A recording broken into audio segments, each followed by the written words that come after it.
Hi, I'm Simon K. Jones, and this is the audio version of my newsletter, which you can subscribe to and find at simonkjones.substack.com. And today is the question, is AI a cure for writer's block? So last week, The Guardian published some comments from Nigel Newton, who is the chief executive of publisher Bloomsbury. Here's what he said, and quote, "I think AI will probably help creativity because it will enable the 8 billion people on the planet to get started on some creative area where they might have hesitated to take the first step. AI gets them going and writes the first paragraph or first chapter and gets them back in the zone." End quote. I called my newsletter Write More because I wanted to talk about being a consistently productive writer, my theory being that you can't become a good writer without doing some writing.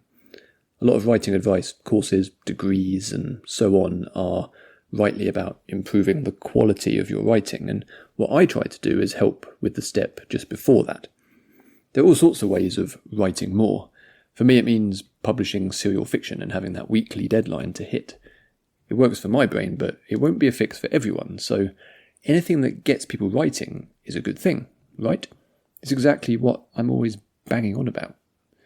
Except there's something different at play here, something potentially decidedly unhelpful. I'm acutely aware that my general disdain for generative AI is likely clouding my view here, but bear with me. There are countless tricks and techniques for getting past the terror of the blank page. Last week I took my son to see Neil Cameron at Dragon Hall here in Norwich, and he had a brilliantly simple formula for breaking writer's block. It goes like this: awesome thing plus awesome thing equals totally super awesome thing. The phrasing was aimed at the 7 to 14-year-olds in the audience, but it's a valid tactic regardless of your age. To take one of Neil's examples, dinosaurs are awesome, jetpacks are awesome, put them together, and you have dinosaurs with jetpacks, and suddenly you have the spark of a story, or of a character, or a monster, and away you go, writer's block at least temporarily banished. Much of my serial Tales from the Triverse follows this basic formula, albeit in a more dystopian fantasy direction. Immigration plus magical portals equals complex societal metaphors. Several episodes in the first couple of seasons were powered by that foundational formula. Key to recognise here is that the formula provides a framework, but doesn't do any of the actual work. It's still up to us to think of those awesome things and plug them together to make something new.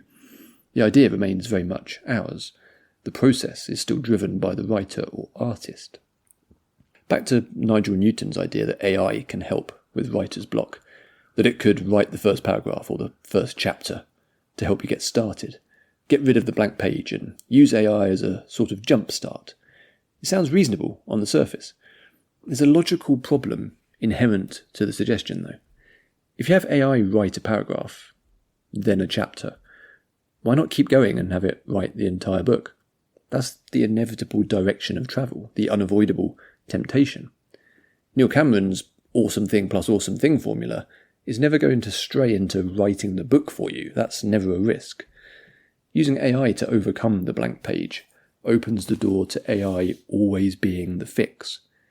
What if the writer gets to chapter 5 and becomes stuck again?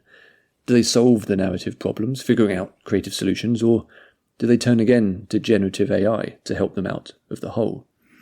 I think it will likely be the latter. Maybe not at first, but over time, inexorably, more and more of the project will be surrendered to the machine.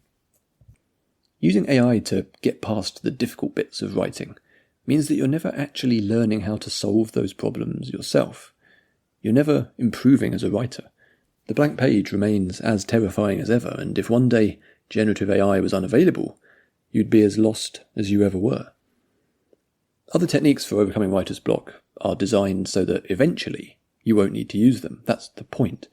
They're temporary aids until you can do it yourself. Like using crutches after a leg injury. They help you be more mobile and get around, but you don't want to be using them forever. Lawton's suggestion does not help overcome writer's block, but instead surrenders to it. After the AI has generated a paragraph or a chapter, nothing's really changed for the writer other than becoming more dependent on another writer. In fact, let's not make this all about AI, because that's such a polarizing topic in 2025. As a thought experiment, replace AI with writing partner. In that situation, the oddness of the suggestion becomes clearer. If I have writer's block, it makes no sense that I would go to another writer and get them to write my first chapter for me. That would be extremely weird and doesn't help me with my writer's block. If I was actively collaborating with another writer and that was the point of the project, then that's a different situation entirely. In that case, we're writing the book together and both contributing. And if a writer wants to collaborate with generative AI in such a fashion, go right ahead. It doesn't appeal to me, but as an experimental new form, there's something of interest there, maybe. But be honest about what it is and about that relationship. And let's go back to, the slippery slope. If I'm collaborating with another writer, like a human writer, but I contribute fewer and fewer words to the project, expecting them to write the whole thing and solve all the problems while I provide occasional feedback or ideas, well, then I'm no longer a writer on that project. In fact, the situation there is closer to a celebrity hiring a ghostwriter to write their biography or airport thriller. It's kind of cosplaying as an author. Thing is, coming up with ideas is not hard. That is actually the easy bit, which anyone can do. Humans are primed for coming up with random ideas, and we do it all day long. It's the craft itself, the actual expansion of an idea into a story, which is the hard bit, and the bit that matters. That's what makes someone a writer, and what makes writing worth reading. Firing ideas, aka prompts, at someone or something else, ghostwriter or Gen AI, does not make you a writer. You've essentially hired another writer on commission.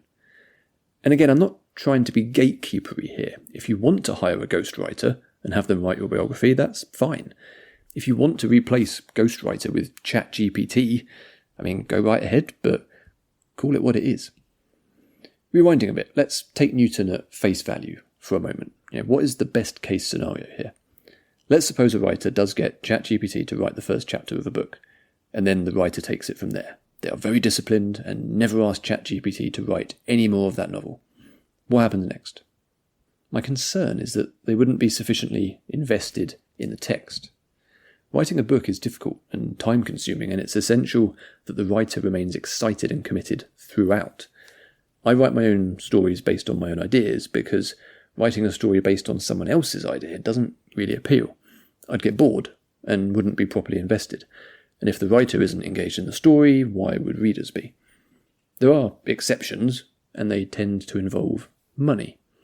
Like, if Marvel came to me and asked me if I wanted to write a Spider-Man comic, I'd certainly say a resounding yes. It's not my character, but it would be fun, and I'd be paid for the work. That's why in the comics world it's called work for hire rather than creator-owned.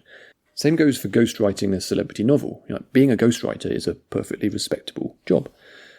Taking a concept already established or outlined by AI is kind of like doing work for hire, but without being paid. ChatGPT is not going to pay you. The human becomes the ghostwriter for ChatGPT. That first paragraph or chapter from the AI, that's your prompt. It flips the human-AI relationship around in quite a strange way. Who really is the machine in this scenario? Who is actually doing the prompting? And I repeat, ChatGPT is not going to pay you to write the rest of the book based on its prompt.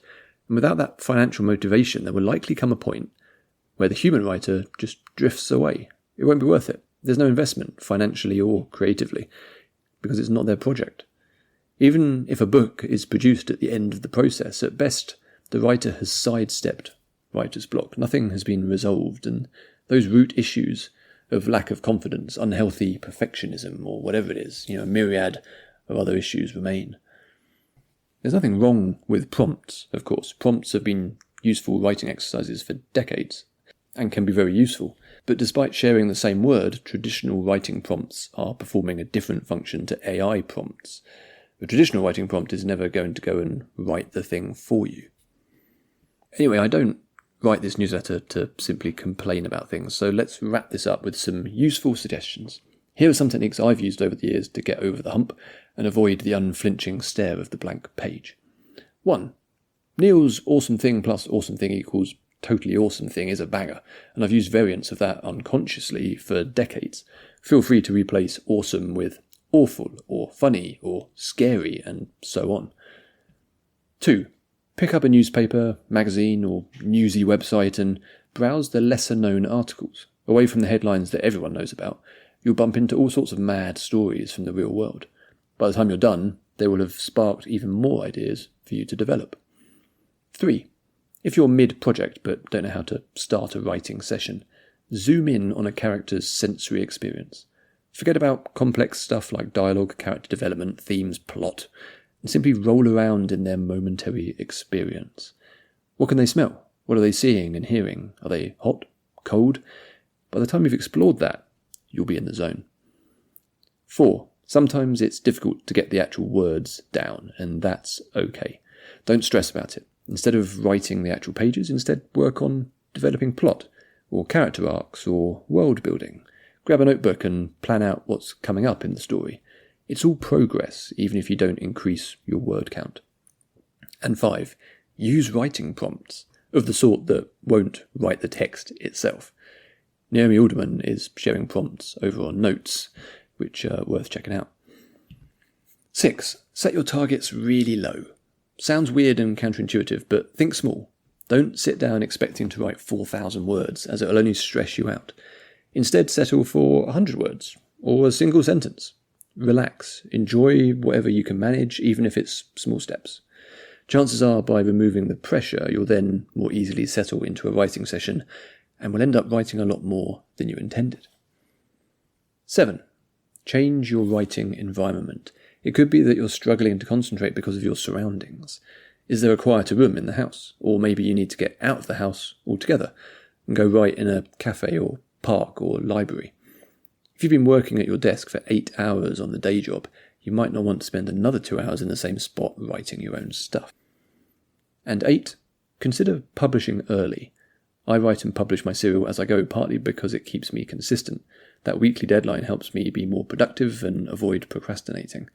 It won't be useful for everyone, but that light social pressure was a game changer for me. All of these techniques will help you write more and build a habit. Writer's block is not really a diagnosable scientific thing. It's more of a collective term that describes issues around confidence and or lack of experience.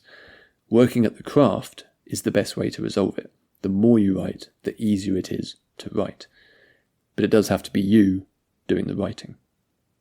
There are many more ways to overcome writer's block, of course, so please do head over to the newsletter and share your own tips down in the comments. Okay, thank you for listening. You can find loads more like this over at simonkjones.substack.com.